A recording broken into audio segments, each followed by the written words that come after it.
வணக்கம் உறவுகளே, நாங்கள் இன்றைக்கு என்ன பார்க்க போகிறோம்டா, பேஸ்ட்ரி மாதிரி இருக்கும். ஆனால் பேஸ்ட்ரி இல்லை, நல்லா டேஸ்ட்டாகவும் இருக்கும், ஆரோக்கியமாகவும் இருக்கும். சின்ன பிள்ளைகளுக்கு ரொம்ப பிடிக்கும்.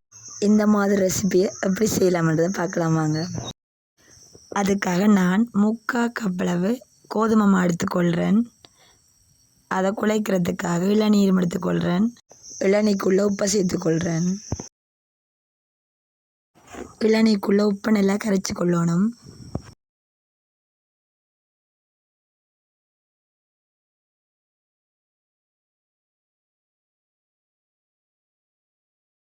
இந்த இளநியை வச்சு கொண்டு தான் இந்த மாவை குழைச்சி கொள்ள போகிறோம்.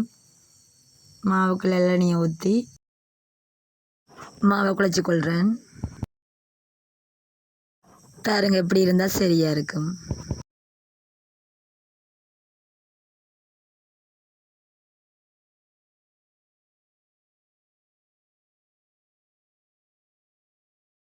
மாவை நல்லா பிசைஞ்சு குழைச்ச பிறகு கொஞ்ச நேரம் ஒரு 5 நிமிஷத்துக்கு நாங்கள் வெளியே எடுத்து வைப்போம். இப்போ மாவை உருட்டி கொள்கிறேன். உருட்டின மாவை சின்ன சின்ன உருண்டைகளாக்கணும்.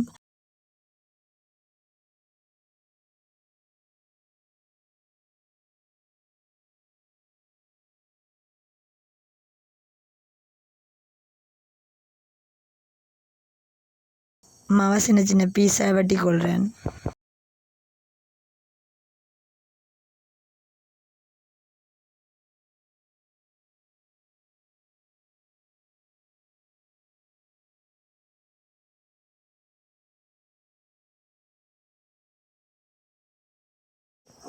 மாவை சின்ன சின்ன உருண்டைகளாக்கி கொள்கிறேன்.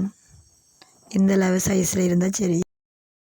மாவை சின்ன சின்ன ரொட்டிகளாக தட்டி வச்சுக்கிறேன். இப்போ பயர் எடுத்துக்கொள்கிறேன். அவிச்ச பயரை 1/2 கப் எடுத்துருக்கிறேன். அதை மிக்ஸி கப்பில் போட்டு துவைச்சி கொள்ள போகிறேன்.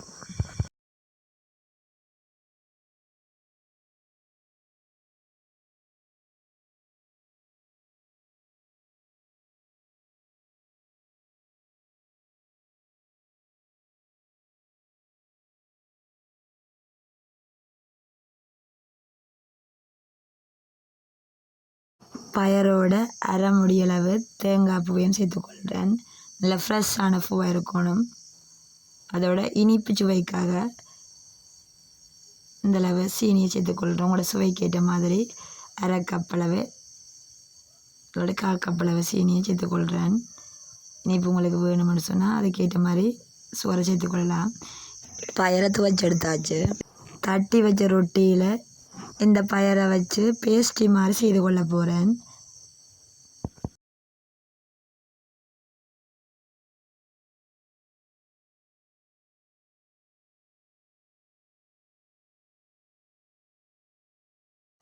பார்த்தீங்களா, எப்படித்தான் நாங்கள் இதை செய்து கொள்கிறோம்.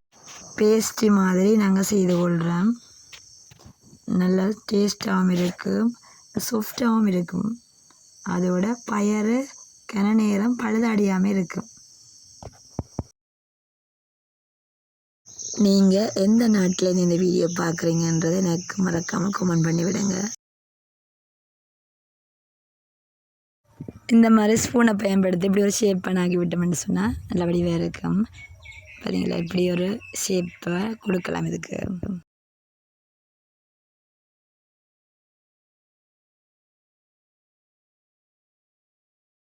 எப்படி எல்லாத்தையும் செய்து வைப்போம். எண்ணெய் சட்டி அடுப்பில் வச்சுட்டு இதை நாங்கள் போட்டு எடுக்க போகிறோம்.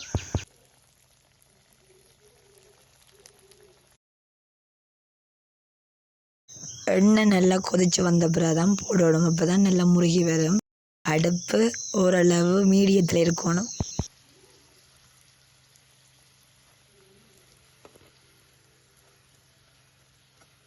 ரெண்டு பக்கமும் திருப்பி திருப்பி நல்லா வேக விடணும்.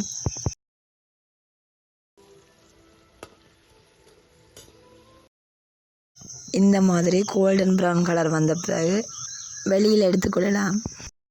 பார்த்தீங்களா, பயறு பேஸ்ட்ரி ரெடி ஆகிட்டு. இந்த மாதிரி நீங்களும் வீட்டில் ட்ரை பண்ணி பாருங்கள். இந்த வீடியோ உங்களுக்கு பிடிச்சா லைக் பண்ணுங்கள், மறக்காமல் சப்ஸ்கிரைப் பண்ணி விடுங்க. தேங்க்யூ ஃபார் வாட்சிங்.